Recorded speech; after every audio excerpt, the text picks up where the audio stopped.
Hello, everybody, and welcome back to another edition of Abominations in Technicolor, the podcast where we review the overlooked, underrated, and critically panned films of the past in a new light. A little bit later on, we'll be reviewing Freddy Got Fingered from 2001, starring the great Tom Green. That should be pretty interesting. But not only that, joining me as always is Adam. How's it going, Adam?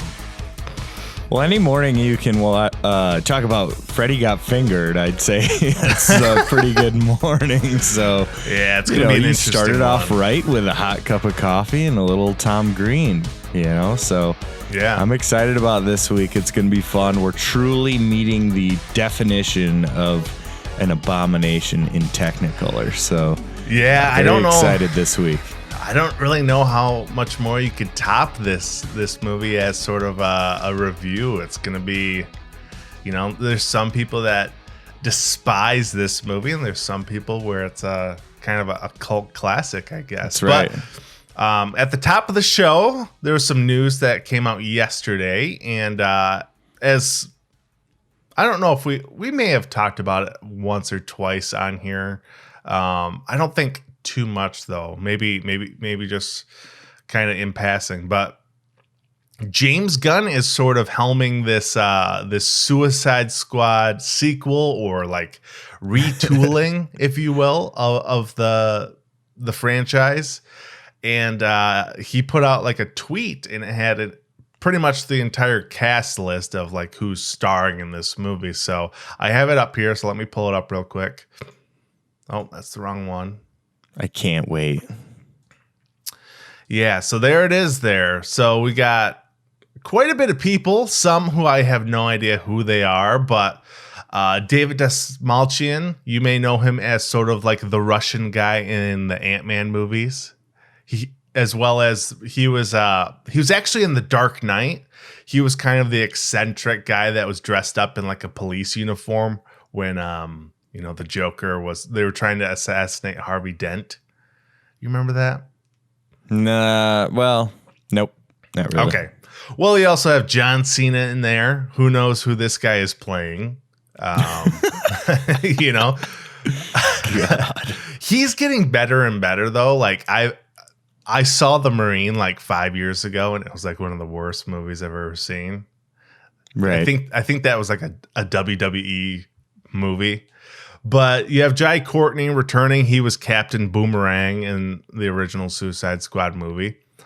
I'm not sure who Joaquin Casio is. Nathan Fillion, you might know him as, he was in the show Firefly, the movie for that series, Serenity. He's a friend of James Gunn, so it's kind of does some voice acting too. Yeah, he was a voice actor in Destiny. Yeah, that's what it was. I was going to say Halo 5 or Halo 4, one of those, but maybe I don't know. Joel Kinnaman, he was what was he, Captain Rick Flag or whatever? It's kind of the military guy. This is my friend Katana. I don't remember the full line, but Mei Ling, I don't even know who that is. But you got Sean Gunn in there, James Gunn's younger brother. Pete Davidson. That sounds like a familiar name. He's from SNL with the bleached blonde hair. Oh, God, that guy? Yeah. Oh, geez. Taika Waititi, that's an interesting person to throw in this movie. Director of Thor Ragnarok. Yeah. That's interesting. It's like a cameo kind of thing. Yeah, it could be. Now, the one thing, or the one actor that pops up in here that I'm really excited for, actually, there's two or three. You mean you're not excited about all of these names? Well, most of them, I don't even know who they are. Like, I don't know who Alice Braga is or Steve Agee. Idris Elba. You can't go wrong throwing in Idris Elba in a movie. That to me, a lot of the actors in this casting list here, they're kind of just like comedic actors, But you throw in Idris Elba, who's a pretty darn good actor, that kind of raises the credibility for this movie for me a little bit. It was thought to be that he was replacing Will Smith is Deadshot. But Okay. I guess that's not the case anymore. And then you also have Michael Rooker, who we know as Yondu in the Guardians movies. There you go. Now we're getting somewhere. I'm curious to what character he's playing. But one interesting thing I read is that there's some speculation, maybe some rumors going on that Peter Capaldi, who was the previous Doctor from the Doctor Who show, that he could be playing Mr. Freeze. Really? Now, that'd be pretty rad. One of my issues with the Suicide Squad, the first one that came out a couple years ago, was how they handled all the villain stuff. I felt like it was a very weak villain, like I just did not care, and I just thought it was so uninteresting with the sort of like witch character they went with. It was a terrible movie. Yeah, just all around pretty much a terrible movie. I think they really need to get a good villain. And I don't necessarily think Mr. Freeze is the most appropriate villain kind of now to put in a Batman movie, Yeah. I mean, he maybe, who knows, maybe he could be, but why not just throw him in one of these movies, I think that could be pretty interesting. And I don't know. I feel like he's kind of an appropriate character to sort of throw into a Suicide Squad movie. And I don't know. I would like to see a Mr. Freeze done right. You got the Arnold Schwarzenegger version in 1997. I think it's time to give it another go. Yeah. I think they got to keep weaving in Batman, though. Like, I think it's important to make that universe seem cohesive. Like, make it feel like there's still a presence there, like having Batman involved with, and they did that pretty well in the last Suicide Squad movie, where it wasn't too much, but it was enough that you feel like he's there. Mm-hmm. And it's got to do that. Otherwise, it's going to be terrible again. So I don't know. My expectations are to watch the movie after it comes out, available for free. I know. Yeah. Yeah. I have like little expectations for this movie. And it's not like, I feel like James Gunn is a pretty capable director. It's not like he's my favorite director or like he's making the highest quality movies out there. But this movie, it's going to be fast food. You know what I mean? Right. It's going to be, it's going to be quick. It's not going to be the most healthy for you. It's not, I don't know. It's going to be like a Big Mac, I guess. It's just going to be. Yeah. Probably the equivalent of like a Fast and Furious movie, I suppose. Are they going to have Killer Croc in it again? I don't think so. I didn't see that actor's name, but I'm just reading that I think that Steve Agee guy, he's going to be voicing King Shark. So they're getting rid of Killer Croc and bringing in King Shark. So I don't know. All right. Yeah. So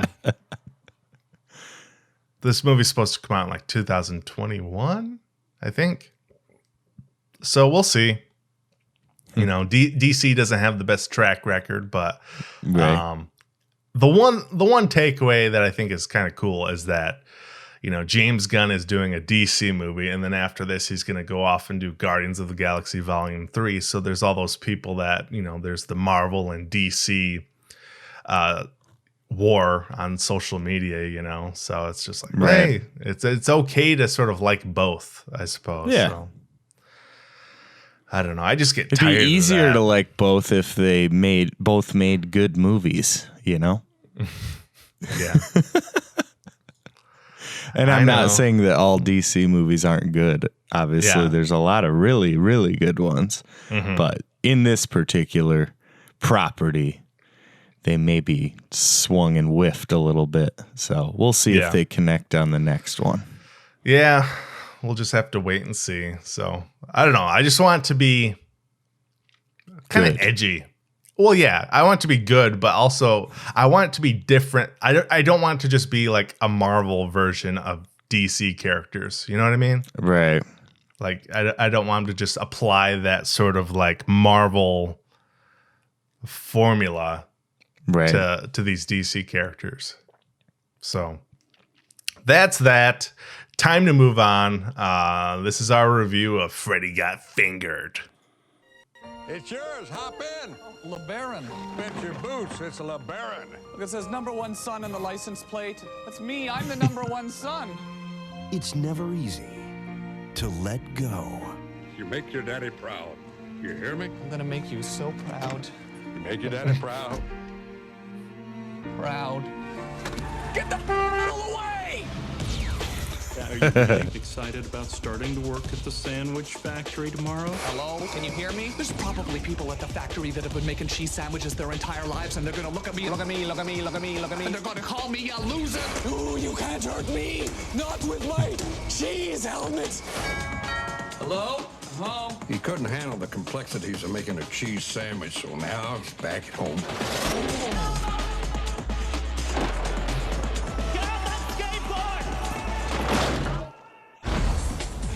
Found a treasure. That's soap on a roll. Are you imbecile? Oh no, the treasure! It went into that underwater cave! He thinks different. You want to just barge into a restaurant and expect someone to give you a TV show? I don't know, yeah? He talks different. I can walk backwards fast as you can. Another backwards man, the backwards man. I can walk backwards fast as you can. What? God, name are you doing? And he acts different. No, not my plan. Give me my plan. But that's only because he is. I wasn't expecting that to happen. You missed the move! Pathetic loser! Is this your dad?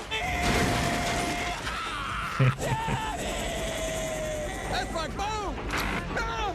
Regency Enterprises presents Tom Green. He's a stupid! Not stupid. He's a stupid! Not stupid. He's stupid! Not stupid.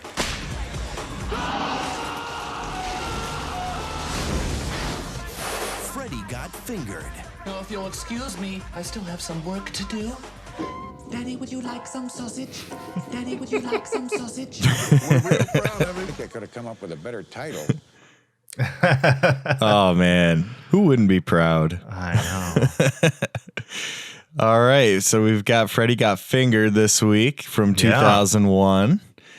Box office performance on this one. This movie made $14.2 million domestic, a whopping $78,000 world or foreign, which brings us to a total of $14.3 million worldwide. So as you can tell, the domestic is our primary base of viewership here. Following the television show, Tom Green show in, I think it was 1994. That was the first episode airing on MTV. Which was it 94? Yeah, 94. Well, catapulting Tom Green to certain fame. I think that must have been on his public access channel it could be. That in could Ottawa. Be, yeah, in Canada. Yep. Yeah, then they probably just kind of recognized the talent that this man had, if you will. But the budget on it was $14 million, so they basically made their money back, which is a little bit better than we can say for a lot of our other episodes we've done. It'd be the 117th highest grossing film of 2001. Amongst the likes of Harry Potter and the Sorcerer's Stone, Lord of the Rings, The Fellowship of the Ring, Shrek, and The Mummy Returns, which is another episode of the Abominations and Technicolor podcast. So check that one out. Brendan Fraser, we love you. Rotten Tomatoes boasts a 10% tomato meter score for Freddy Got Fingered, but we have an audience score of 56%. So the majority of viewers enjoy Freddy Got Fingered. We're with you all the way most of the time. But yeah, and directed and written, I think, by Tom Green, right? Yeah, I think it's his baby. I think he had a buddy write it with him. Yep. Derek Harvey. So yep. Yeah, I can't believe the guy directed it too. I can. Well, yeah. But I mean, this was still pretty early on in his career, he must have had some help because like theatrical release too. You know, I mean, it's ambitious. Yeah. It's probably the fact that no one else wanted to claim responsibility for directing this movie. So they're like, all right, well, you're doing well enough on MTV that we want to do this, but it's yours. So you're the captain. You'll go down with the ship if it goes down. Yeah. Well, and to give some context to maybe people who, I don't know, I'd say if you're like 25 or 25 years old or younger, you might not really be too familiar with Tom Green. In the early 2000s, like when this movie came out, he was one of the most famous kind of like MTV personalities on television at the time. So he got really popular on a Canadian public access channel, sort of doing what he did on his MTV show, kind of like sketch comedy, skateboard videos, pranks, all that kind of stuff. And MTV, you know, they saw what that guy was doing and like, yeah, we want to give you a TV show. This is during that whole era during like Jackass and, you know, skateboarding and all of that sort of stuff was really popular at the time. So he got his show and it just blew up. It was like the highest rated show on MTV. And the guy started starring in movies like Road Trip and what else was he in? Stealing Harvard. I think that might have been Stealing Harvard was after this though. Yeah. I think Stealing Harvard was like 2003 or something like that. But he was also in that Charlie's Angels movie with Drew Barrymore, who makes a cameo in this movie. Right. They were married pretty briefly. So, but yeah, the guy just absolutely blew up. And in the mid 2000s, the guy's career started to sort of taper down because I mean, at that point, how much more popular can you really get? But Fox decided to give this guy a movie, a $14 million budget. It's not terribly high, but I mean, I can only imagine like his pitch meeting to the studio, you know, like what did this guy do to get this studio to sign off on this movie, you know? And even the movie's title. It's like, when's the last time you saw a movie with a title like this? Oh, yeah, for sure. You know, like, there's no way in hell this movie would be getting made in 2019. You know what I mean? No. Well, and just imagine the extent of the material that was cut and what that material must have contained. I mean, I feel like maybe I remember them talking about it like being an X rating, and then they really had to trim it to get it down to, you know, the debating which things could be in it and that kind of thing. I have to imagine that was an issue. Mm-hmm. Because even with the things in it now, it seems too crude, at least for these days. So, you know, times have changed though. Yeah. Definitely. But I haven't. Yeah. I still think it's funny. Yeah. We do have a clip here. It's sort of, we see a little bit of it in the trailer that we just watched, but it sort of sets Gord, played by Tom Green, on his path or adventure. So let's check this out. This is with Gord and his family where he's about to take off. That's my boy, confidence. You're a big man now. You got a job, goddamn real job, Gord. And you finally gave up on those stupid doodles. They're not stupid. They're not stupid. Whatever, Doodles. son. At least you're getting out of Daddy's basement. He has a very nice job. Look at our little baby boys all grown up. You come here. Mom, stop it, stop. Mom, I'm a 28-year-old man. I'm a 28-year-old man. 28-year-old man. Ooh. Yeah, I'm a 28-year-old man. My bus is about to leave, so I'm gonna get on it, and I'm gonna leave on it. Son, wait. What? You're not taking that bus to Los Angeles. You bought me a ticket on this bus to Los Angeles. That's not all he bought you.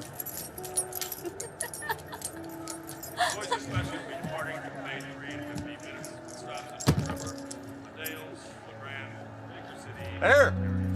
It's yours. Hop in. Oh, Come on, you're driving. it's a LeBaron. You bet your boots it's a LeBaron. Good car. Convertible. Jeez, a convertible. This says #1 son on the license plate. That's me. I'm the #1 son. What about me, Mom? You're #1 son. How come Gord gets a LeBaron and I don't? It's because they love me more than they love you. No, they don't. Yeah, I only see one LeBaron, Freddy. I only see one. I don't see two LeBarons. Gordy. Oh, do you see two? Gordy. LeBarons? Do you see two LeBarons? Gordy. Knock it off. Come Where's on. your LeBaron, Freddy? Where's your LeBaron? Boys. Boys. Boys. How many LeBarons? Are there two LeBarons? Hey, Shut there's one up! LeBaron. Hey. Okay, well. Gord. This car is more than a gift. It's kind of a investment in you. It means I believe in my son. You be a good man. Father, I will be a good man. You make your daddy proud. You hear me? I'm gonna make you proud, Daddy. I'm gonna make you so proud. You make your daddy proud. You're gonna be so proud. Proud? Proud. Get the fuck out of the way! Oh, that is great. The boy's grown up. He's fine. Go on.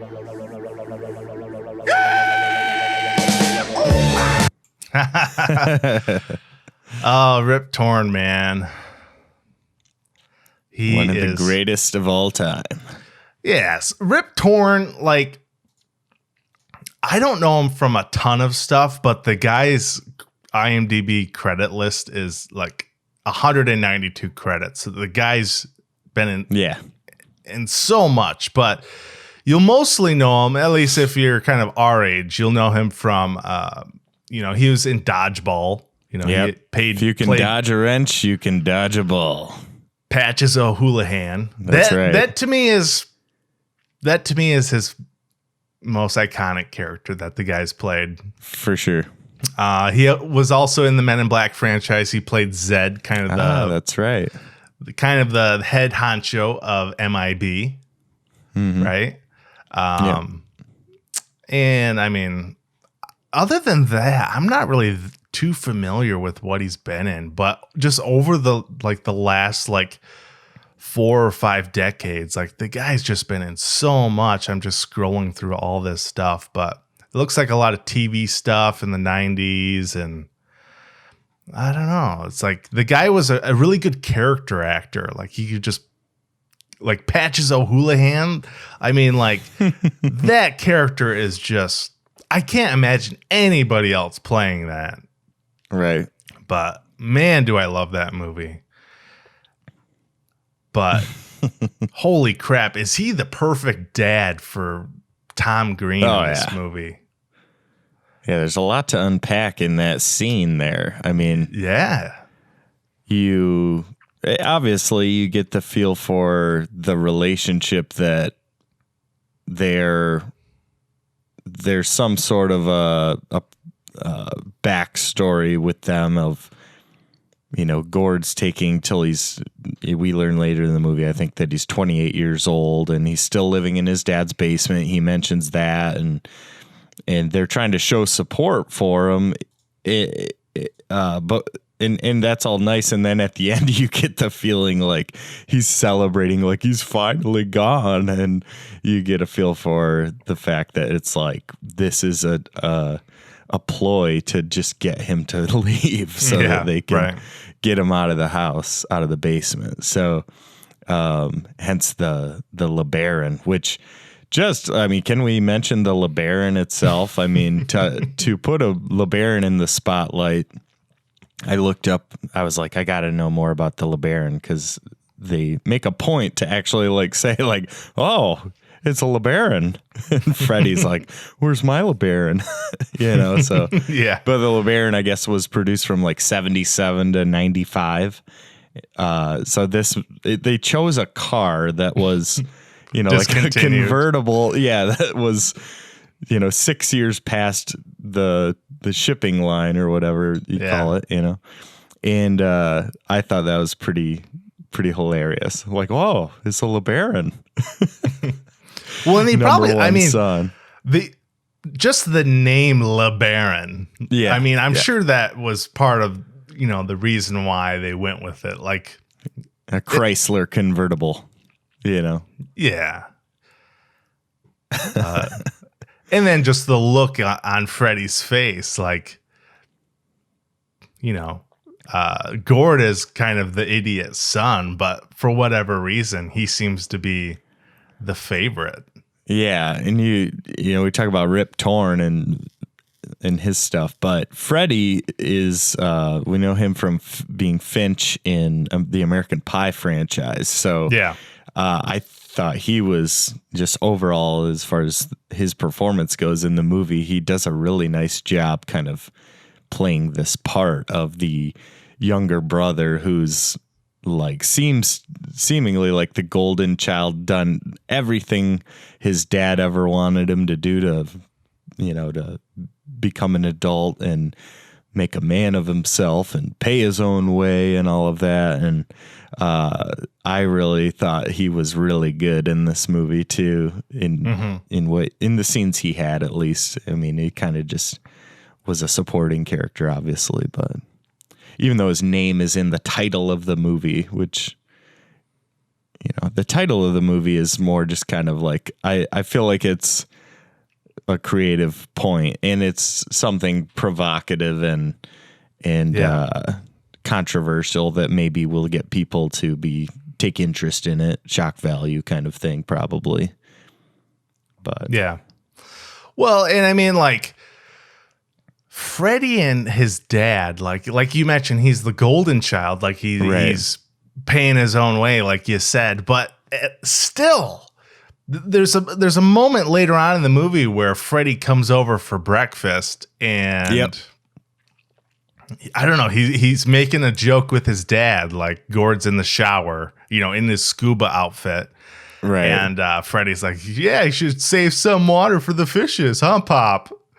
Yeah, and it's a joke that no, it's a terrible joke, and like I still get the feeling that, like, even though Freddy has, like, he's a competent, he's a person, banker, yeah, and he's a banker, and for whatever reason, his dad still doesn't really like him that much. Right. Well, he's not very likable in general. No, he's just kind of a weasel. And Gord, I love this scene when he's over for breakfast, he's like Freddy's ripping on Gord for still living in the basement. He's like, well, you know, hey, I pay my own way.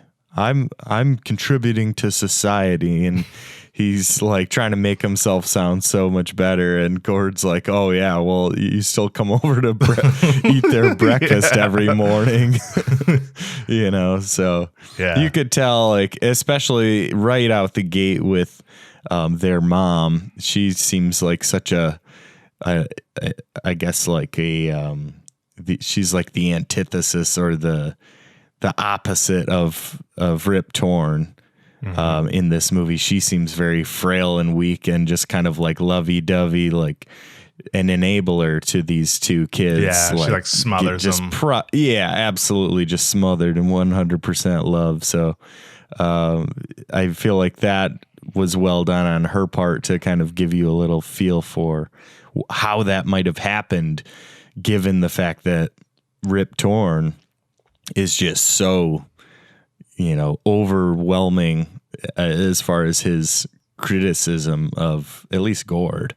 Not that it's not deserved, because he's just a nightmare, but the mom, I think definitely you get the feeling that she maybe was part of the cause of some of the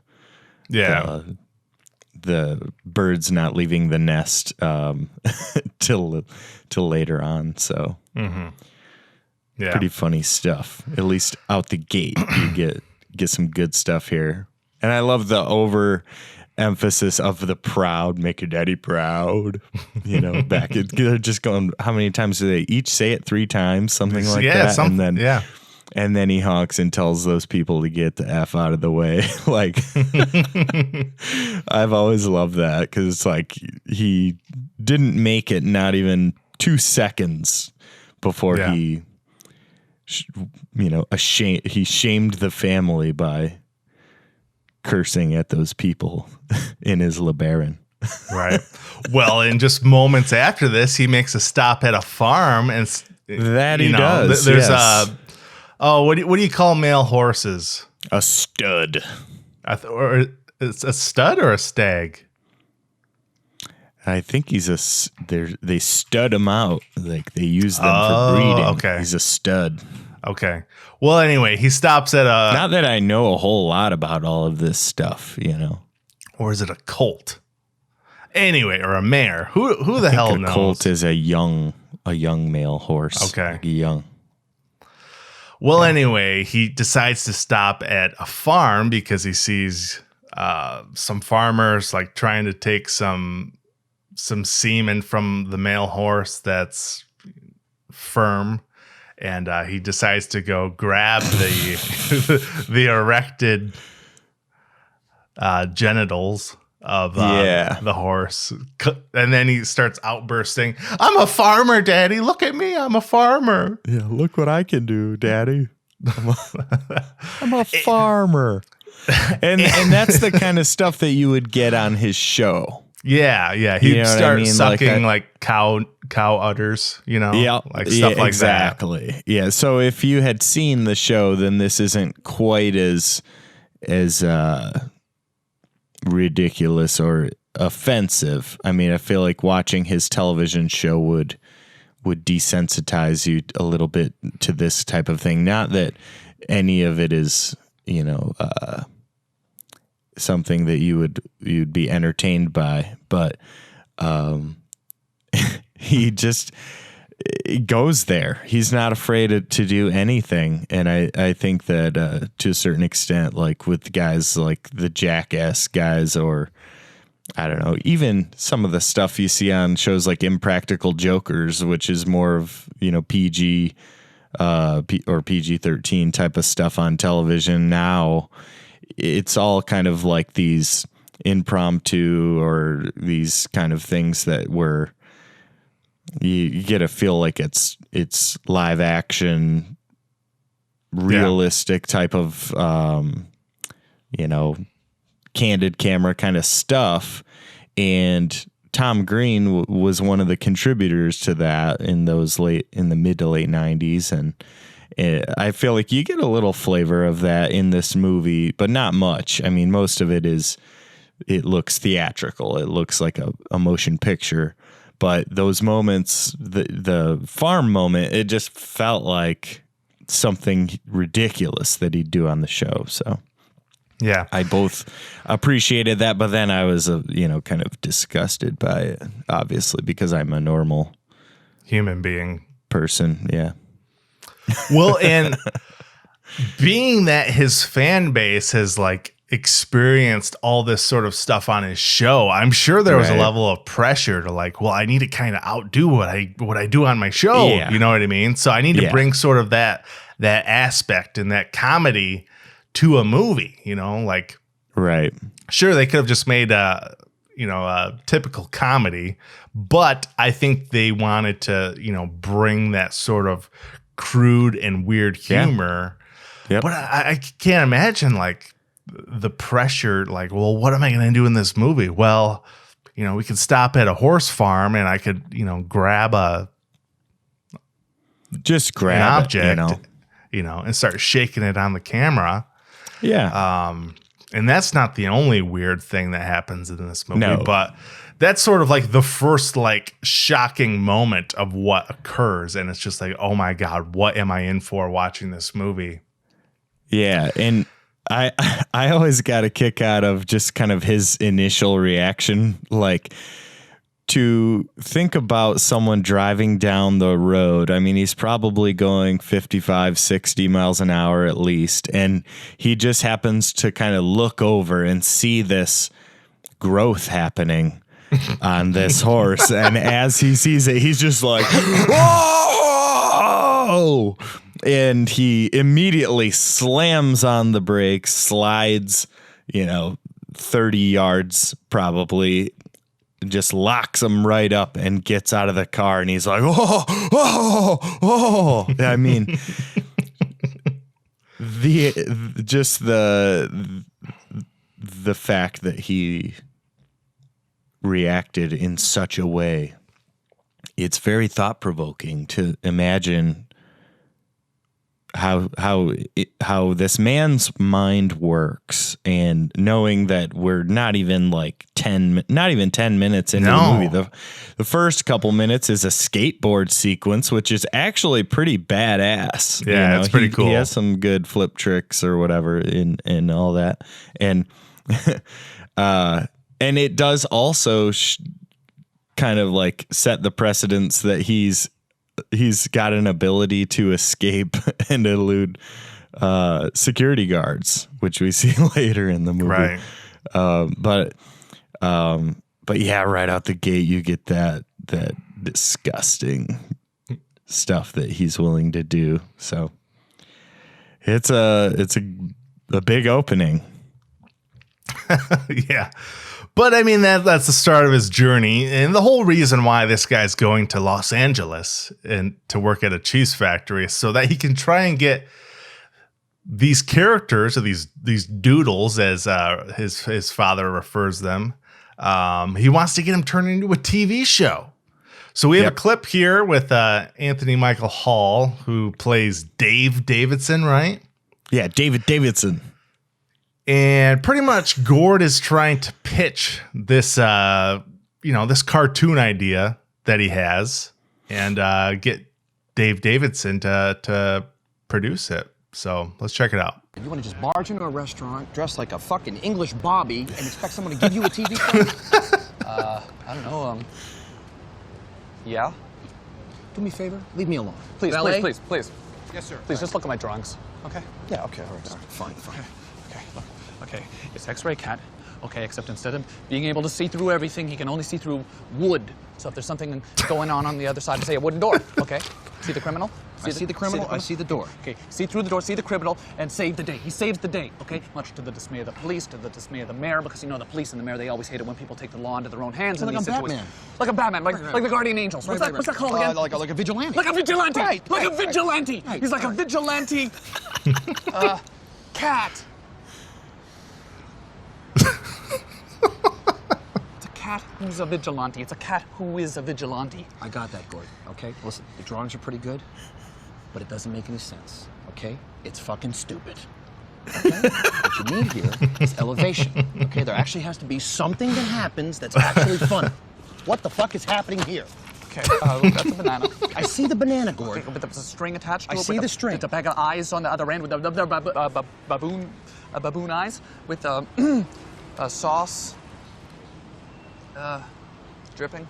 Dripping sauce and a baboon. See what I mean? It doesn't make any sense, Gord. It sucks.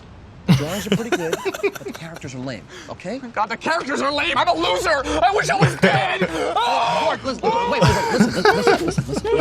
I'm trying to give you a piece of advice. Will you stop? I'm trying to give you a piece of advice. You gotta figure these animals out. You gotta figure them out. You gotta get inside the animals, okay? Figure them out. Will you take that out of your mouth? I can't understand what the hell you're saying. I gotta get inside the animals? Get inside the animals. Okay. God. That is so great. I just love seeing Anthony Michael Hall, like from the John Hughes movies, like in his roles that he was in. He was always kind of like the kind of like young high school dweeby kind of kid. And then seeing him in a role like this, where he's like this like Hollywood animator, head of the studio, this kind of hard edged, cynical, I just feel like it's a nice change of character role for him. And yeah, oh God. And I love how he finds Dave Davidson. He goes up there and sees Drew Barrymore, and he's like, so if I was looking for someone who you wanted to get your animation or your TV show approved from your drawings, then he'd be, who would I want to see? And she just doesn't even catch on to it, She's like, oh, you mean Dave Davidson? He's like, yeah, Dave Davidson. Yeah, I was thinking about it, and then when you said it, then it triggered in my brain, when that happens. And then he's like, are you blonde? Are you blonde? God, it's just so funny. The drawings, you could see there's quality in his drawings, but his ideas are just not, like he said, like what's going on? There's nothing going on here. And I like that there's at least that potential, and it pays off later. I mean, he kind of figures things out, later on. His friend helps him realize that his dad is funny, and that their relationship is worth making into I don't think he wants to accept that just doesn't realize that what's happening is funny. Like he feels like he's like trapped in this vicious cycle of failure and scrutiny and not knowing what he's going to do and how to do it and all of that. And I love that angle, the play and the plot, like bringing that in and saying like, let's look at this from the outside in and adapting that to a cartoon within the movie and turning it into what ends up being Zebras in America. I think that's what it's called. Yeah.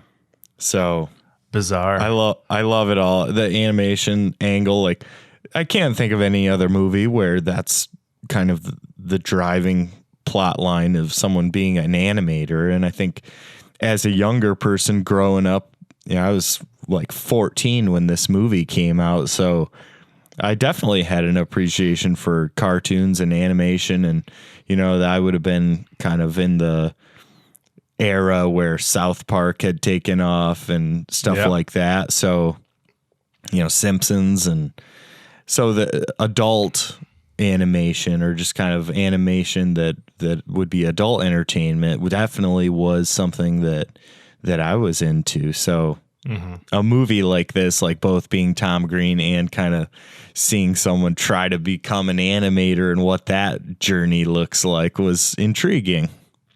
But yeah, this, I guess, referring back to, I don't remember the first time I watched this movie, but I absolutely loved the TV show, his show on MTV, the Tom Green show. And when this movie came out, I don't think I watched it until a few years afterwards. And this movie was like, it was like that thing that, I don't know, it was like that unspeakable object, or that thing that I don't know, like it was like that. Being younger at the time, it was like that thing that you weren't able to watch, or I don't really know how to word it, but taboo. Like, yeah, you weren't supposed. It's like, you're like not being able to touch somebody's drum set or something like that. Right. Yeah, it's the forbidden treasure. Right. Yeah, and then when I finally watched it, like, it was one of the greatest experiences of all time. You know what There I you mean? go. So, Yeah.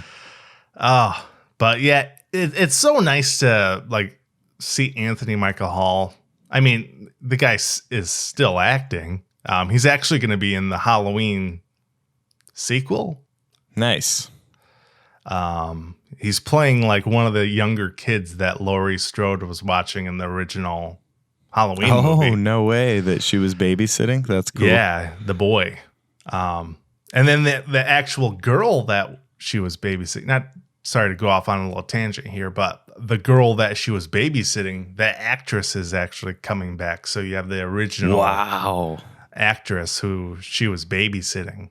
But nice. Anyway, I always love seeing Anthony Michael Hall pop up and stuff. Whether it's I think he was in like The Dark Knight Rises or one of those Batman movies. He was like a reporter or something like that.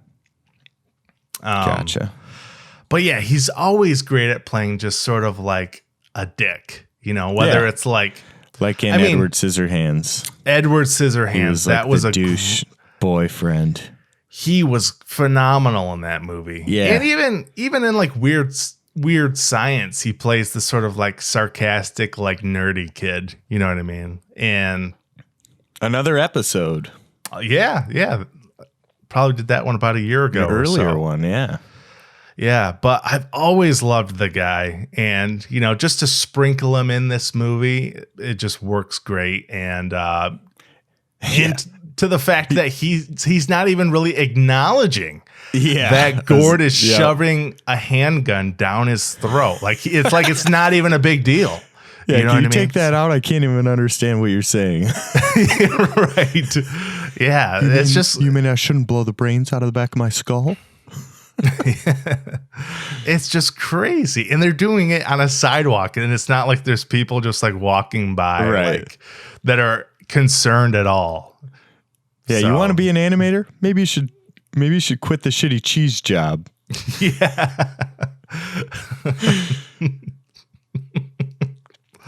Which is not bad advice. I mean, he's telling him to dedicate himself. Yeah. And he recognizes that he has talent, but he needs direction and he needs inspiration, you know, and he needs time to craft it and create something that's got, you know, a full-fledged idea with some depth, not just not just one clip or one shot, one frame. So more than just a balloon with a banana and then a bag of baboon eyes with a sauce dripping. Right. It's bizarre stuff, man. It's weird. He's a cat who is a vigilante. Who can only see through wood. You know, like it's bizarre stuff. Here's the thing. We get a lot of stuff on Netflix, you know. There's some crazy animated shows on Netflix now. Like you get a show like Big Mouth or, you know, with some great voice acting, really funny comedians on there, and it's crude humor. I want X-Ray Cat on Netflix with Tom Green involved. That would I'm be just great. throwing it out there. Because I think that would be really funny. I mean, think about it. He's a cat who is a vigilante. Oh, my God. You know? Anyways, so, yeah, I mean, this scene sets in motion Gord then losing his job at the cheese sandwich factory and returning home. Yeah. And it's a shame to see him go out at the cheese sandwich factory. He was doing such a nice job, you know, making the cheese sandwiches. And, you know, he'd get up on the assembly line with the cheese on his head and a big sausage, you know. And in that sequence, the ladies on the assembly line, they're just kind of like not even acknowledging what he's doing. Like he's just up there going ding dong, ding dong, ding dong, hitting people in the face with it. Yeah, and they're just kind of there, and they all leave and go to their lunch break or shift change or whatever, and like, okay, he's done. He's going back home and brings a chicken sandwich home back to the house, and he doesn't want to eat the roast beef. A roast beef, yeah. So that turns into a big ordeal, and Rip Torn's pissed, and the mom's telling him to be nice to him because he's not going to be happy about being home again. And so you get a feel for, this is a cycle. This is something that's maybe happened before. And at that point, I think Gord, he doesn't really have any luck with getting inside the animal. No. He totally puts a deer carcass on him and gets hit by a semi and slides 50 yards. Right. And just is like, oh, I didn't expect that to happen. Totally misinterprets what the guy says as to actually doing. Goes back to building his ramp with his friend Harlan Williams. Yeah. Who's amazing. I love Harlan Williams, Rocket Man in the flesh. Right. Not Rocket Man like Elton John Rocket Man. We're talking about the real Rocket Man. Right. That would potentially be a future episode. Could be, yeah. Yeah. Coming soon. Yeah. But yeah, from there, he tries to achieve his dream. And I think the only other thing to mention, aside from kind of the striving for the animation goal, would be that along the way he encounters Betty, who's a love interest and at the hospital. So Harlan Williams breaks his leg, right? And he goes to lick the bone afterwards for some reason. And Rip Torn comes out and he's wondering what all the hollering is about. And he's like, oh, man, get him a job. And he's like, get him an ambulance. He's so fixated on Gord getting a job that he comes out, sees a broken bone protruding out of his flesh, and he yells, get him a job. And I always laugh so hard at that part. I think that's really, amongst all of the absolute chaos that's going on in that sequence of his, ridiculous broken leg and crude humor going on. Get him a job. Right. It's so funny. But yeah, anyways, Betty, who we know from Super Troopers, right? Ursula. Yeah. Ursula from Super Troopers. Very good at flipping creamers over, apparently. And that I thought was cute. It was a cute idea, but nothing too entertaining or funny about that. But Gord and Betty's relationship is quite interesting. It escalates very quickly. Right. It's like no other. The fact that she has a fetish of having someone beat her shins with a bamboo stick is absurd. Yes. And the very first time that she goes to ask him to do that, or after doing that, he had just came from the hospital in which he helped this lady, this really terrible, mean lady, have a baby. And that whole scene is just like one of the, I guess weird. That would be the next crude moment. But I love Tom Green.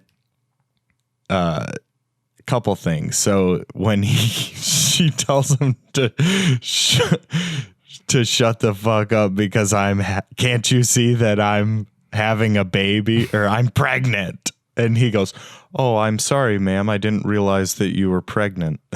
She's just like about to burst. And she says, "My baby's coming," and he kind of like just gets this look in his eye. Like it's basically the same look in his eye that he gets when he sees the horse growing on the side of the road. And he just goes, oh, I can see what's happening here. Oh, and you just think like, no, like, and Harlan Williams is like, no, Gord, don't go over there. Right. He knows like Gord has something inside him that when there's he sees, a little baby inside of here, you know, like Gord cannot resist. Oh, and he just gets that baby out and starts slinging it around, and there's blood flying all over the entire room. It's, you know, like he's playing tetherball with it. Yeah, and he saves the day, or so he says. Right. Yeah. I saved the day, Betty. Apparently they have something against heroes around here. And there's blood all over the walls and over everybody. So anyways, back to their sexual situations. He also takes the baby's umbilical cord and duct tapes it to his stomach. So when she goes to perform on him, he has somebody else's baby's umbilical cord taped to his stomach. And he's like, that's my umbilical cord. So weird. Yeah. It's just like, how do you even come up with that? I feel like that was like an extra thing that they threw in there. Like, how do we escalate this? Like, how do we take this up 18 notches here? But I dig their relationship. I thought that was entertaining, and I don't know. It was at least kind of nice it gave him a little inspiration later in the movie, seeing her be a rocket scientist and achieving her dream of the fastest wheelchair, like building the rocket powered wheelchair. And that inspires him to finish his drawing and really execute on the idea, which then gets him a check for $1 million. And then he's able to blow all of that money on shipping his dad and their house to the Middle East, right? Where he can, I think, is it Pakistan or somewhere? Yeah, something like that. Yeah. So he's able to spray his dad with elephant cream and blow his entire wad, so to speak. Mm-hmm. Yeah. It's weird. Weird. So that is basically the crude story of Freddy Got Fingered. Right.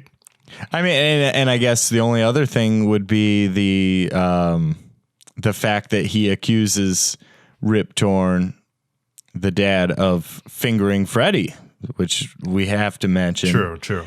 That whole thing is, pretty terrible.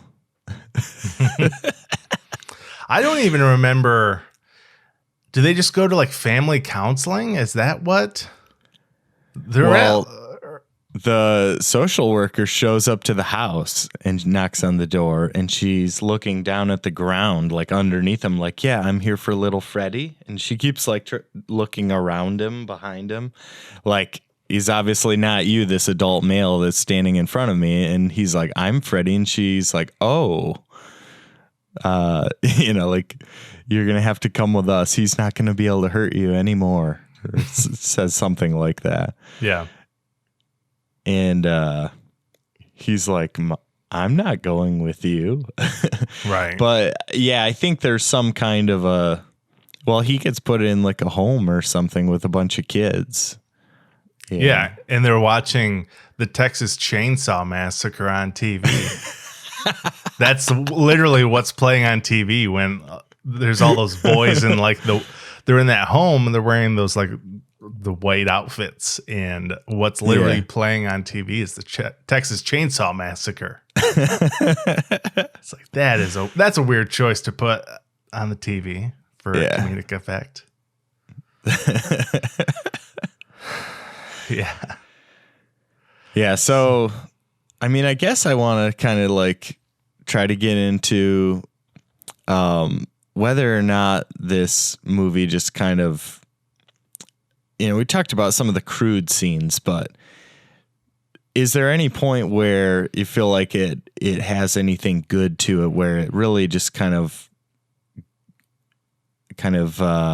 transcends this type of movie? Like, would you lump it in with movies like Road Trip and stuff like that, like the kind of like crude teen movies of that era, or is anything about it kind of better quality? Or I mean, I think this was definitely going for, and Tom Green in general was, it was like shock comedy. That's sort of what his shtick was. But I mean, I don't know if I would put it in the same category as like Road Trip or American Pie. I think he was definitely sort of trying to, make something in that vein, but maybe a little more extreme. But like things about like Road Trip and American Pie, they're more like relatable to like people that are like about to graduate high school or they're in college. This movie, I feel like it doesn't have that like relatability factor. The thing that might be most relatable might be like sons who have a relationship with their dad where they feel like they're always failing their father. I think, and towards the end of this movie, it does get to be kind of like charming in a way that, I mean, it kind of in a comedic way where, it took all of this for them to kind of like finally reconcile. You know what I mean? Yeah. Like it took Gord lifting his father's house and shipping it to Pakistan. Yeah. And he's asked him how he afforded all of it. How did just you knew. Right. How did you pay for it? It was expensive. Yeah. And then once he finds out that he made a lot of money, selling one of his ideas, like he accepts him as like, okay, this guy can do this as a living, and he's proud of him. So I think that's kind of a redeeming quality about the movie, the relationship between like Gord and his dad. Yep. But I don't know, like I kind of view this as in like sections. It's like sketch comedy in a way. Like there's all these like set pieces. Like you have the first part of the movie where he's like going off to Los Angeles and trying to get his idea kind of like off the ground. And then the second part, he's back home, back living in his parents' basement, taking what, Betty? Is that her name? Yeah. Betty? Yeah. Taking Betty out to the restaurant, talking on the phone like he's some stockholder executive, You're fucking 50, fired, Bob! 50 Deutschmarks. Right. You're fired! And then the I say Geneva, you hear Helsinki? Oh, that scene is great too. And then the third part of the movie, I'd say, is, he sells his idea and then he's just spending it all to do this stunt with his, buying the jewels. They're jewels, Betty. They're jewels. And they're all for you. Yeah, it's weird, but I don't know. It's funny because the crude stuff is fine, and I feel like it gives you that shock value. But there's so much funny stuff in there that's not crude that I think those are the takeaways from it. Like I can't tell you, and I think anyone that saw the trailer back then or saw this entire movie back then, they'll typically come out remembering the Daddy, would you like some sausage? Like, doing the drawing and the music and eating some food at the same time. Like, how am I going to do that, Betty? Eat, draw, and listen to music at the same time? And he comes up with that pulley system idea where he can play music and draw and eat the sausages dangling from the strings on the ceiling. And that that or Backwards Man, like having the suit on, and this is lie number 2, or at least just like job number 2. It's where he lies to his dad, and he thinks he got a job at a computer job, gives him $100, and he says, hope you don't mind that I can borrow your suit. And he's like, tells him to keep it, or you can have it, or whatever. But so, backwards man, the backwards man, I can walk backwards fast as you can. I mean, these little, you wouldn't call them songs, but quotable phrases. And yeah. Even when he starts beating Betty and she's like, now it's your turn. And he goes, okay, but be gentle. I have sensitive knees. And he pulls his shins up and rubs his knee. I have sensitive knees. Like, these are all things that you could like joke about later and quote in the movie. Yeah. I just think there's a ton of one-liners in the movie, or at least things to quote. And any good comedy, whether it be like Dumb and Dumber or anything else, like Tommy Boy, just to name a couple, like they all have a lot of good one-liners. So for Freddy Got the fact that this movie has it in Freddy Got Fingered, it has that quality to it where you can do that. Some of the things you wouldn't want to relive or re-experience, but there are one-liners in this movie, and I think that that's not always something that movies like Road Trip or American Pie does have some one-liners in it because you get some good stuff with like Stifler and those guys, but I think Freddy Got Fingered has an edge over some of the comedies from the early 2000s in that you've got those one-liners in there. It's important. Yeah, that's what allows movies to sort of stand the test of time, where if they're kind of just forgettable, like there's not really anything that you can sort of like latch onto or sort of recall from a movie. Like the only thing I remember about Road Trip is when Tom Green sticks the mouse in his mouth. You know what I mean? Right. Other than that, I don't really remember anything about Road Trip. Yeah. Like in this movie, you could say like, I'm 28 years old. I can eat a chicken sandwich if I want. Right. My son is 28 years old and he can eat a chicken sandwich. Yeah. Oh, man. Even when Rip Torn is just hollering out the window at those guys when they're doing the ramp. Mm-hmm. And he's like, would you two stop making so fucking much noise out there?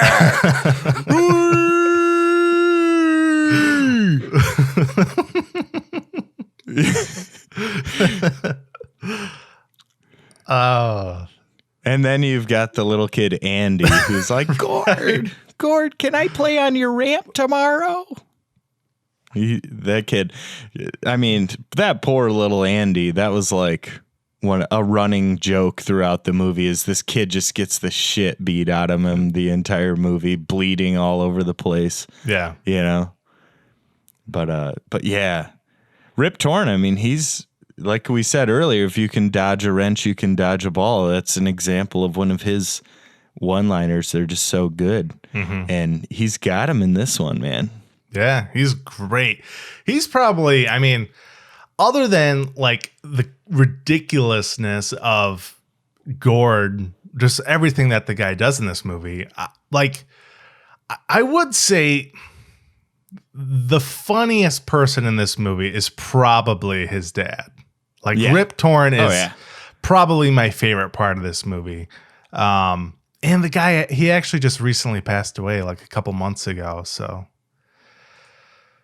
it's kind of a R.I.P. Rip. Yeah, kind of a sad note there. But Rip Torn is fantastic in this movie. And I mean, sure, this movie doesn't have the greatest plot or the most interesting characters. But I mean, Rip Torn makes this movie infinitely better than what it would have been without Rip Torn. It'd be atrocious. I mean, he's perfect at portraying this like overbearing, overly and I don't even.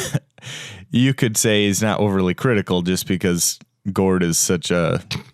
He just wants his kid to have a job. Yeah, I mean, he's just fed up. He's just kind of like sick of it. So, but he plays it so well. He really does. Yeah. Yeah, it's great. Yeah. And I love how he refers to the half pipe as a wheelie board ramp. Yeah, he really does. And he takes it out into the street and runs it over with his truck. Oh, that's hilarious. It's fantastic. Yeah. Yeah. I mean, and that's the takeaway I think from it is with what we, these movies that we do on the show, like some of them are good movies, that we just cherish and maybe had bad critical review. But this one is truly one where we know this is a great movie. This is not a well-crafted, great script. This is, really scraping the bottom of the barrel. I mean, what was it? The 117th highest grossing film of 2001. Like, I mean, it's we know what we're talking about here, but there's something about this movie that I own it for one, which judge me if you will, but I think with the number of times I've watched it, I've gotten my money's worth. I mean, it just takes a little bit more effort and you really got to be able to sit in the saddle on this one and hang in there. Yeah. And you have to have a high tolerance for what's, crude and offensive, but I really enjoy it every time I watch it. And I think Tom Green, he's not for everyone, but he's for me at least. I grew up watching him and therefore I get a kick out of it every time. So, yeah, you got to just kind of know what you're in for, as we've said countless times, and give it a try. And there are things in there, things like the music. The music almost seems low budget, and it always kicks in these like cheesy moments, these terrible. The music is almost has its own character to it, where it lends to the absurdity or the low budget kind of factor in the movie, but it contributes to the comedy in a way. You know what I mean? Like the score is not good. It's kind of overly simple and pretty terrible. So I actually liked that about it a little bit. And I don't think I ever really noticed it before until watching it this time, where I was like, God, that's not good music. You get the moments where he's talking about being proud of him and they kick in this really somber music, and it just adds to the ridiculousness of it. Well, there's also the moment where his dad just ran over the skateboard ramp, and then he's telling his mom, you deserve better. You need to go out and have sex with a man. Yeah. And then she ends up sleeping with Shaquille O'Neal, right? With a strange man. Or what is something like that? Yeah. Oh God. Yeah, Shaq, man. Mm-hmm. Yeah, I forgot Shaq was in there. He's funny. Yeah, just for a split second, he's in there. They're in like a hotel room or something like that. Mm-hmm. After she kicks their dad out for telling Gord to F him while he's hammered. Yeah. Yeah. So that's weird. Yeah. But Freddy got fingered. I know.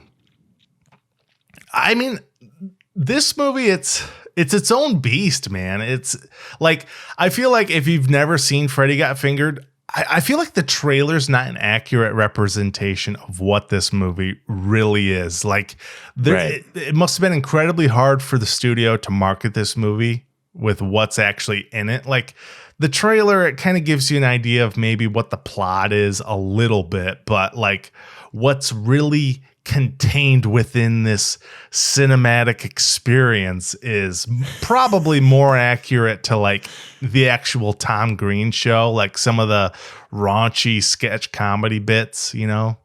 Yeah. I mean, just the whole horse stuff and where he's like stroking off the elephant in Pakistan and spraying his dad like a freaking fire hose. The whole hospital bit where he's delivering the woman's baby and swinging it around. It's crazy. It's over the top. I think if you start watching it, you'll know within the first 10 minutes if you're in it or if you're going to check out. So, yeah. But, yeah, I'm sure there were plenty of people that walked out of the theater on this one for sure. Yeah. No doubt. Definitely. But do you have any final thoughts on Freddy Got Fingered? No, I think we covered most of what I wanted to get into. I just look at it like you said, it's a movie where, it kind of helps compare it to the show, or at least just kind of reflect on what the show was able to do. And it was a next step for Tom Green. And, if it wasn't for this movie, then you'd probably have never been able to see him at our local bowling alley last year. And just, imagine the joy that you would have missed out on from not having had that experience. So, we appreciate Tom's work on Freddy Got Fingered, and, we're able to re-watch this movie and enjoy, seeing him play piano, eat sausage, and draw all at the same time. Right. Yeah, but it's a fun hour and a half, and I'm actually glad I rewatched it. It was a lot funnier than I remembered.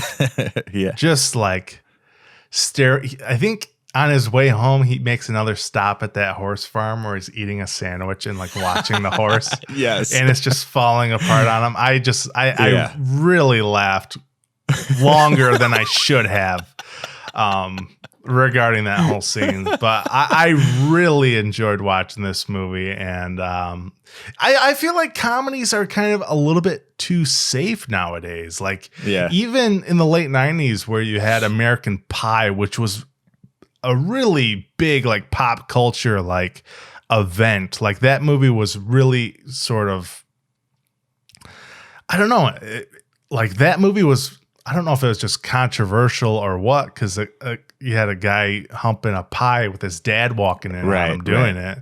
So I just feel like comedies as of late, they don't really push the boundaries anymore. I mean, you'll never see a movie like Freddy Got Fingered in theaters, I think, in the next few years. Even a movie like Sausage Party, I don't know if you watched that. It was on Netflix for a while, but I started it. Okay, well, the ending of that movie, it really sort of gets weird. But I mean, even that movie, pushes the controversy and the comedic line. But you just don't really see it that much anymore. You get movies like, I don't know, you get Will Ferrell doing freaking Sherlock Holmes, whatever that movie was, Holmes and Watson, crap like that. Yeah. Which is unfortunate, because I mean, even like Step Brothers, I feel like it kind of had aspects about it which contributed to the comedic genre, I guess. Yeah. But I don't know. I feel like we need a Freddy Got Fingered sequel. We need somebody to get out there and start taking some risks. Yeah. Break the mold. Yeah. But with all that said, I think we can wrap it up there. So for Adam and myself, we'll see you next week.